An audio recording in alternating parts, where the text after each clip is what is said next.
Pemirsa, kita lanjutkan diskusi kita. Salah satu dari narasumber kita ini memaksakan hadir, walaupun giginya lagi sakit. Pak Azumardi Azra, dan beliau minta izin meninggalkan ruangan terlebih dulu karena udah nyut-nyut. Bagaimana tanggapan Pak Azumardi terhadap reuni 212 keseluruhan? Iya, yang pertama saya kira kita mengapresiasi ya bahwa reuni 212 ini berjalan lancar, damai, tidak ada kegaduhan. Saya lihat juga dalam acaranya tidak menginjak rumput ya Pak Khatat ya. Di bahagian yang berumput tidak ada orangnya gitu, hanya di di tempat-tempat yang ada istilahnya ya batu ataupun, jadi tidak menginjak rumput. Ini bagus, itu menunjukkan memang Islam kan mengajarkan cinta pada lingkungan termasuk rumput. Jadi ini sesuatu hal yang saya kira bagus ya. Jadi dari sudut itu, kalau ada yang demo-demo, macam-macam kan demo itu, bisa demo buruh, demo mahasiswa.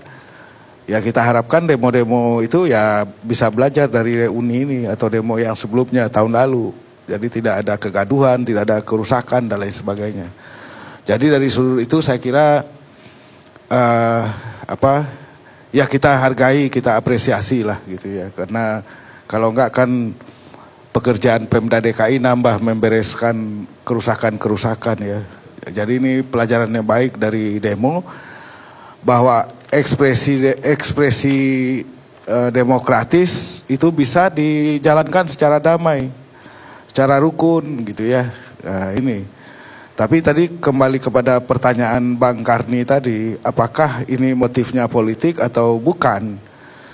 Baik langsung, kalau saya jawab baik langsung maupun tidak langsung pasti ada muatan politisnya.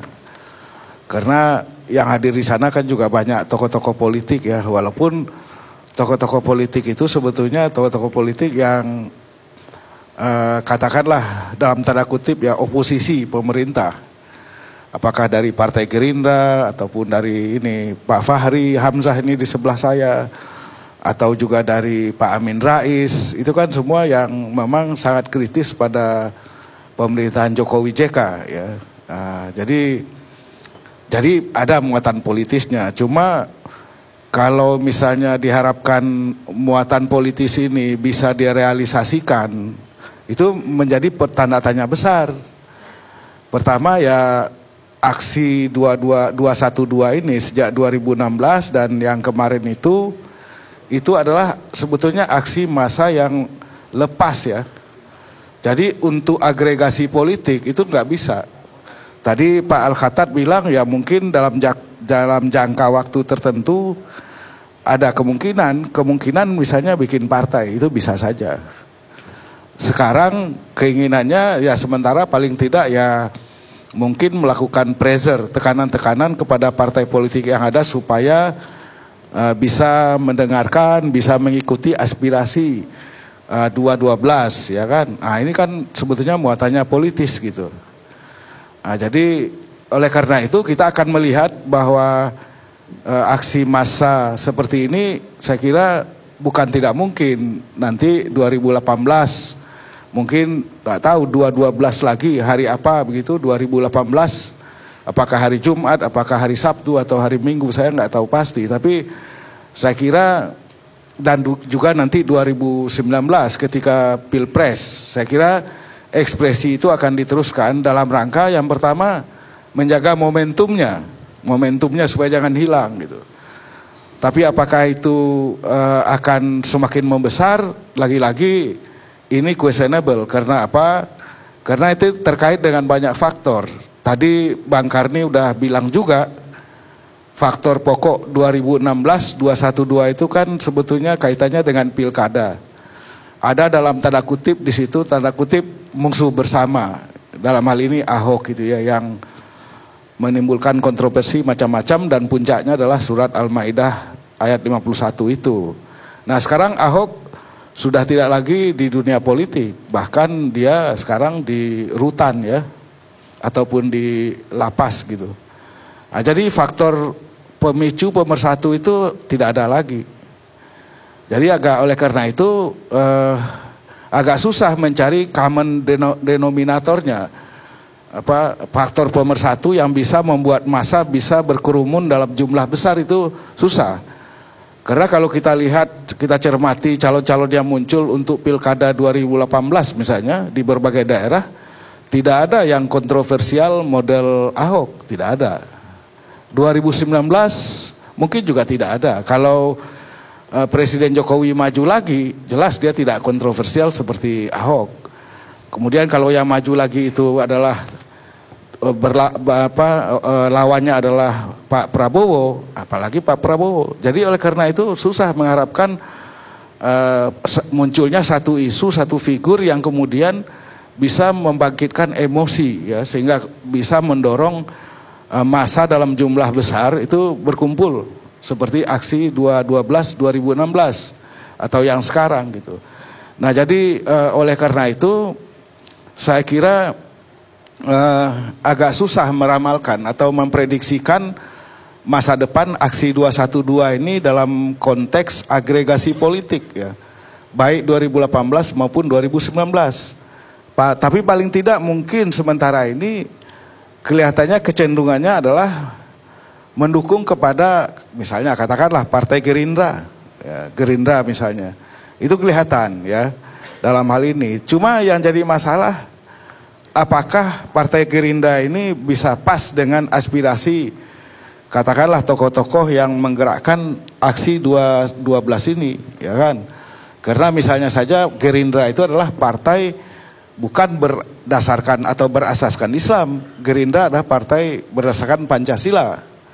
Nah, jadi tidak terlalu pas. Yang pas itu mungkin partai yang berdasarkan Islam, berasaskan Islam, dalam hal ini P3 ataupun PKS misalnya. Dan kita lihat memang beberapa tokoh PKS kemarin muncul, ada Pak Hidayat Nur Wahid, ada juga ini Pak Fahri Hamzah walaupun sudah tidak diakui sebagai kader PKS lagi gitu. Tapi ya masih PKS lah gitu. Nggak bisa dihilangkan. Jadi ini masalahnya Bang Karni, non partai ya kan. Yang jelas mungkin 2018 nanti saya kira Bung Fahri Hamzah ini tidak lagi bisa maju memakai kendaraan PKS. Ya saya kira mungkin mau jadi marbot katanya.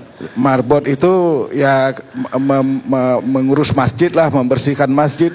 Kalau nggak ada muazin ya dia yang azan, kalau nggak ada imam dia yang jadi imam. Jadi bagus sekali cita-citanya ini Bung Fahri Hamzah ini, kita dukung lah gitu. Tapi kembali kepada aksi 212, saya kira saya sering mendapat pertanyaan di luar negeri Pak Khatat. Dia bilang, apakah aksi 212 itu satu bentuk dari kebangkitan populisme Islam ya?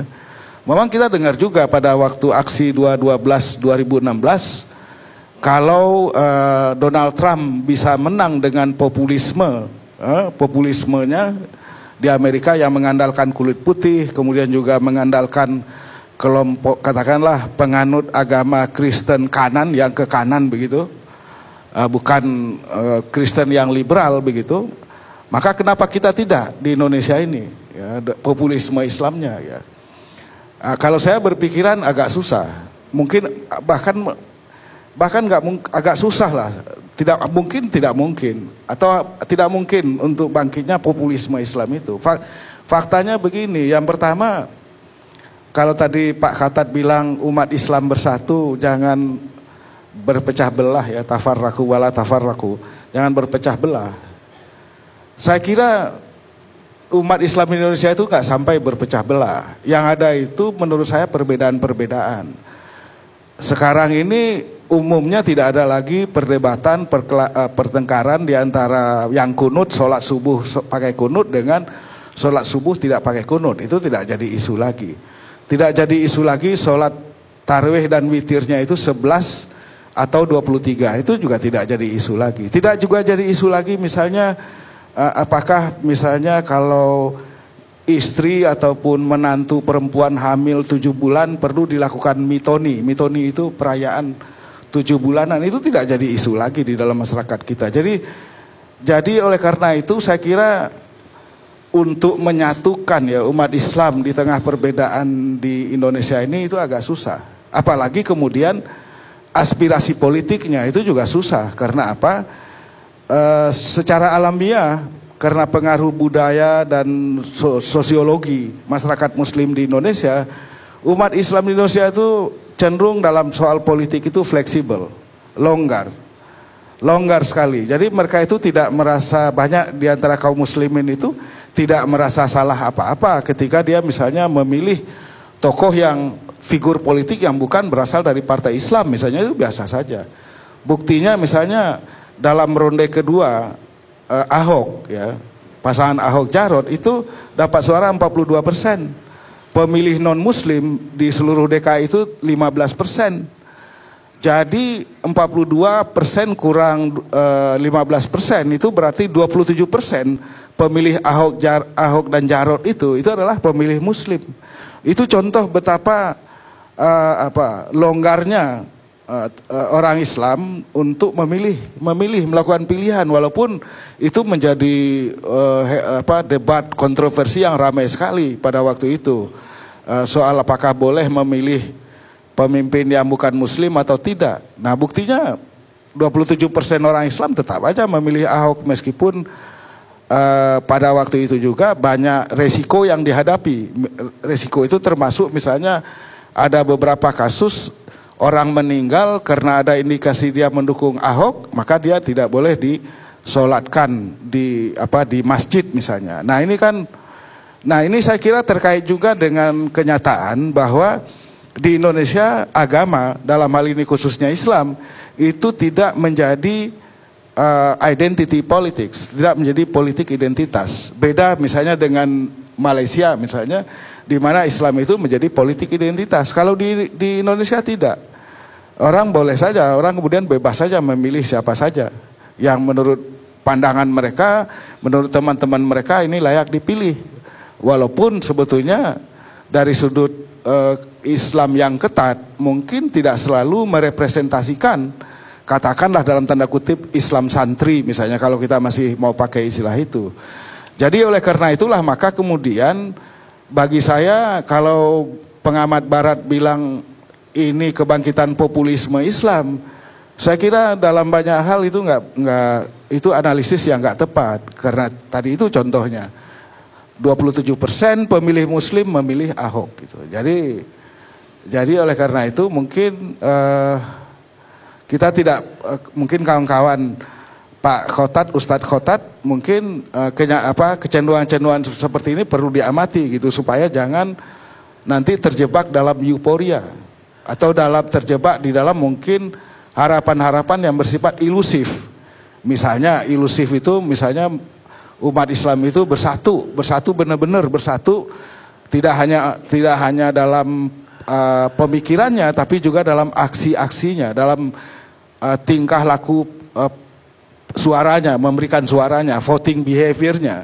Itu susah diharapkan seperti itu. Jadi oleh karena itu saya kira pilihannya, kalau boleh saya usulkan, ya yang lebih realistis lah di dalam soal-soal politik ini. Jadi kalau misalnya ada keinginan untuk misalnya dalam waktu tertentu akan bikin partai politik, sebaiknya mulai dari sekarang.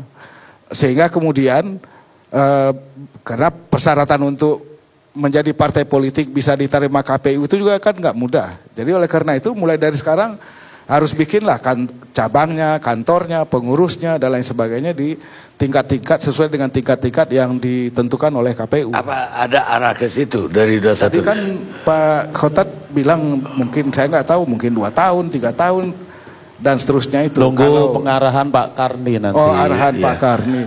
Ya.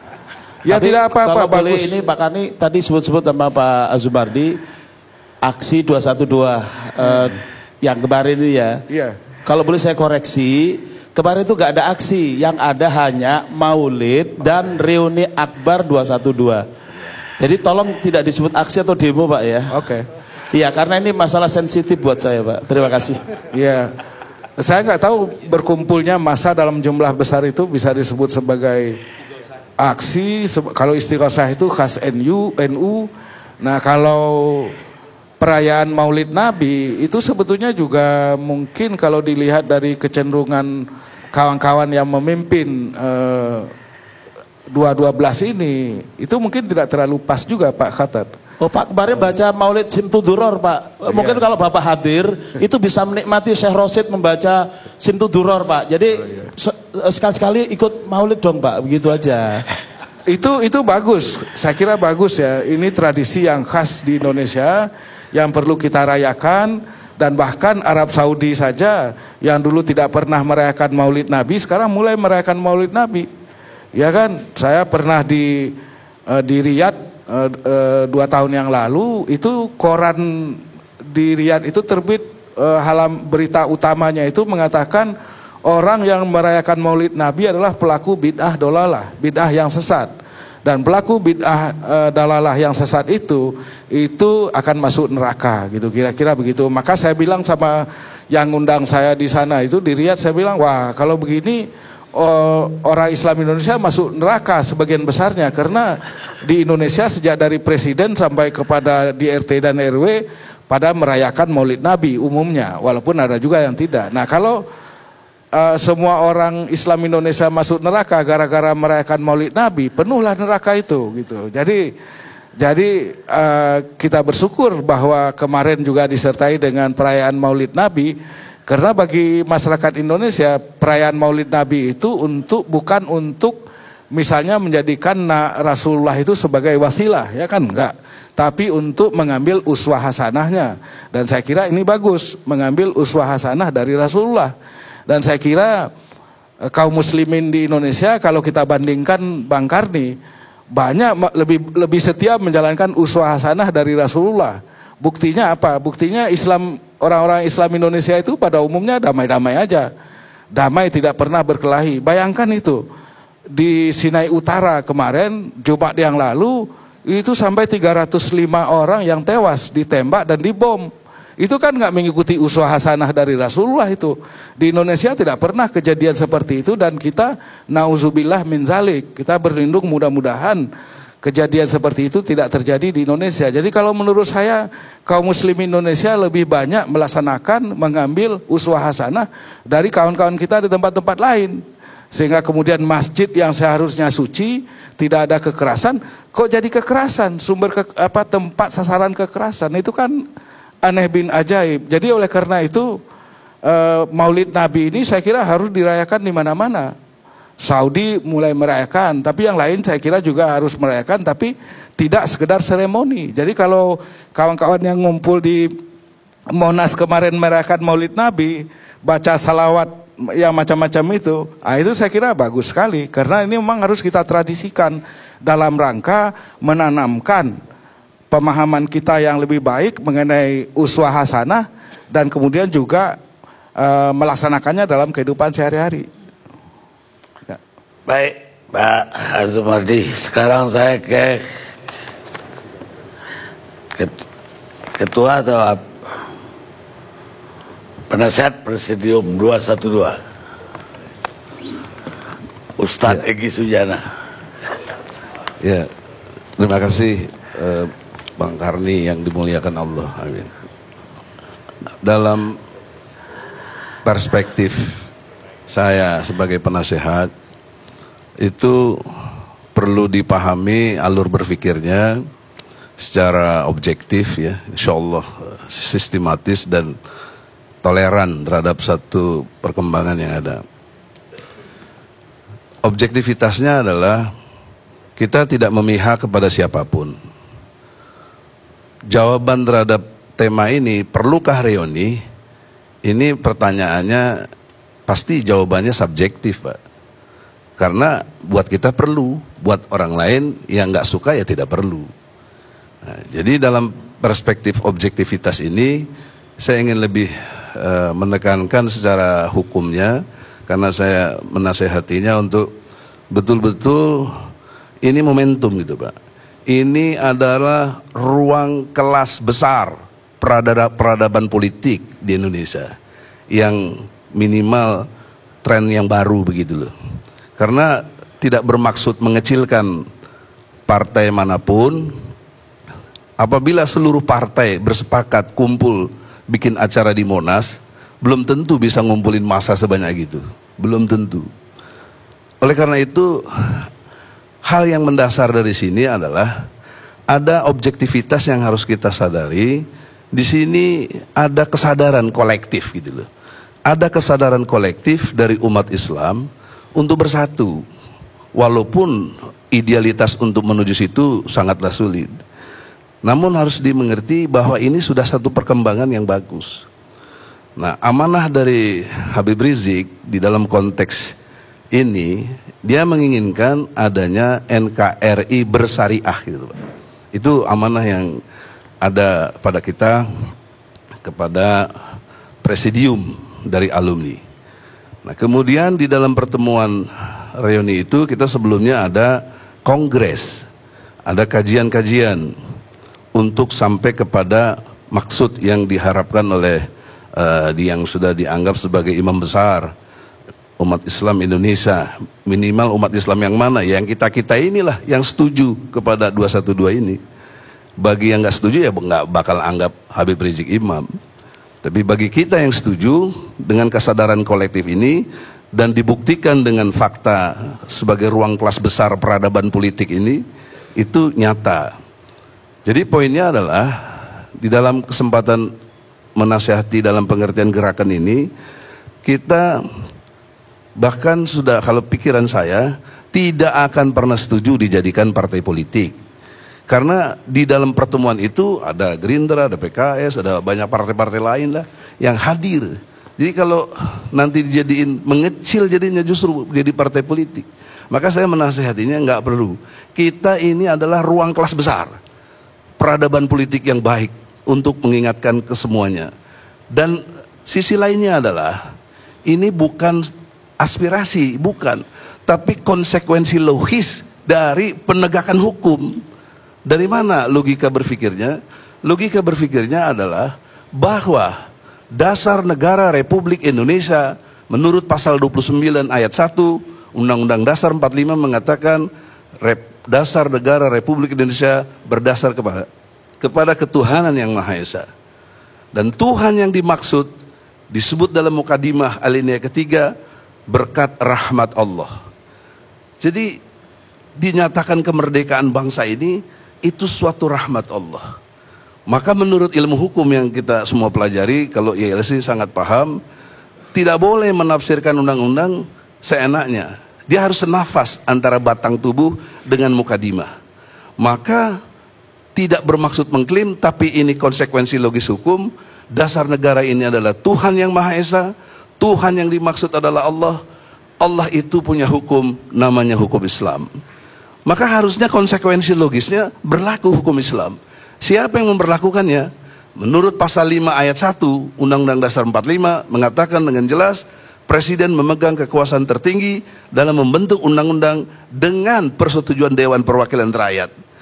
Jadi logikanya, saya ingat sekali omongannya Bung Karno di dalam kondisi seperti ini. Dia mengatakan, siapapun yang mau berkiprah dari manapun, jadilah masuk di parlemen.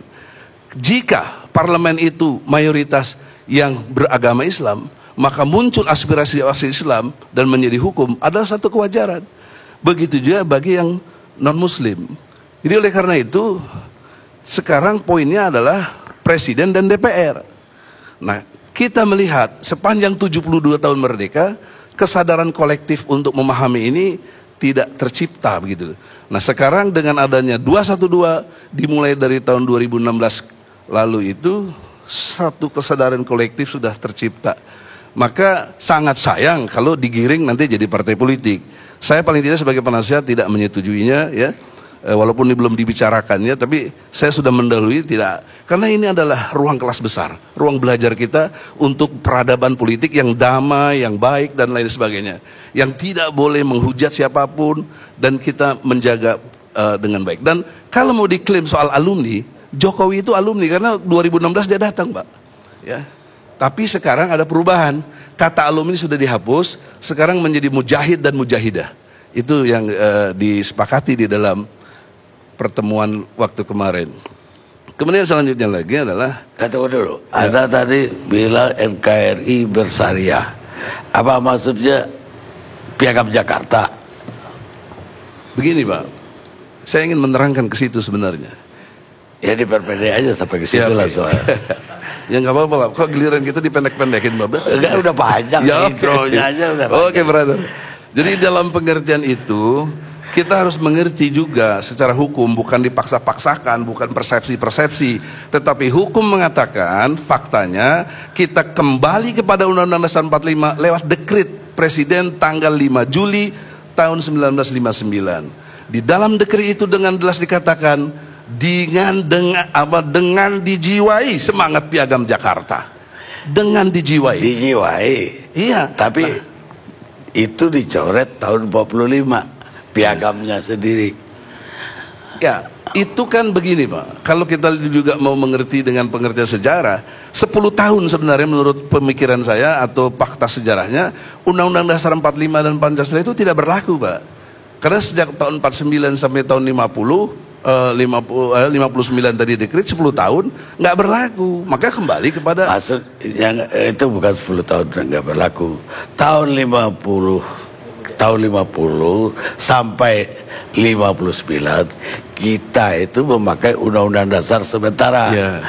Tahun ketika dekret kembali ke Undang-Undang 45. Ya, betul. Tapi ketika tanggal 18 Agustus 45 piagam itu dicoret oleh Panitia 9. ya, dengan dicoret itu jangan lupa ada perdebatan seriusnya, maka muncullah kata ketuhanan yang Maha Esa. Karena awalnya Pancasila Betul, 1 Juni ya. 45 yang digagas oleh Bung Karno itu ketuhanan saja, tidak ada Maha Esa, dan taruhnya nomor 5. Kemudian diperdebatkan 22 Juni 1945 jadilah Piagam Jakarta, ketuhanan dengan kewajiban menjalankan syariat Islam bagi pemeluk-pemeluknya. Kemudian 18 Agustus dicoret. Nah, pencoretan ini terjadi perdebatan yang serius. Yang saya pahami dari risalah perundang-undangan, Bung Hatta memanggil Kasman Singodimedjo, kemudian Ki Bagus Hadikusumo, kemudian Tengku Hasan, kemudian Wahid Hasyim. Nah, inilah membicarakan karena ada tekanan katanya kalau ini tetap ada Indonesia tidak bisa merdeka. Nah, itu sejarahnya. Maka Ya tapi hasilnya deh. Ya, hasilnya dicoret. hasilnya dicoret, tapi kembali kepada ada kalimat ketuhanan yang Maha Esa. Dan tahukah kita atau mungkin banyak yang tidak mempelajarinya, ketuhanan yang Maha Esa yang dimaksud menurut Ki Bagus Hadikusumo waktu itu yang mengusulkannya adalah surat Al-Ikhlas. Qul huwallahu ahad, Allahu samad, lam yalid walam yulad, walam yakul lahu kufuwan ahad.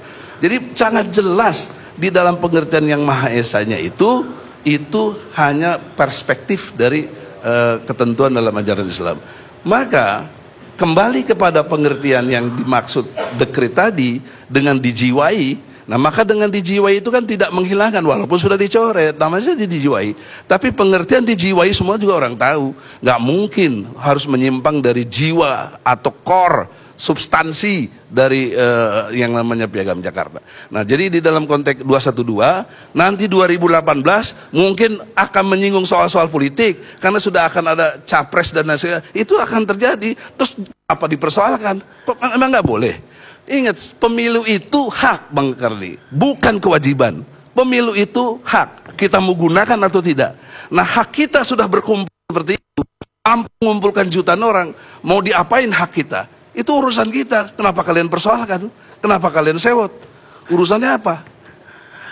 Gitu loh. Itu logika hukum dalam konteks pemilu. Gak ada yang sewot, cuma Ya, banyak Bang Karni enggak cerdas Bang Karni. Kalau yang lain kan waduh banyak kali di medsos itu. Nggak ada ilmunya dia itu. Maka di sinilah nah ini ruang kelas besar juga untuk peradaban hukum kita mengerti dengan baik. Makanya terima kasih ILC. Dan judul tema ini perlu apa tidak? Sangat perlu. Buktinya ILC mengadakan acara ini. Baik, kita lihat pemirsa.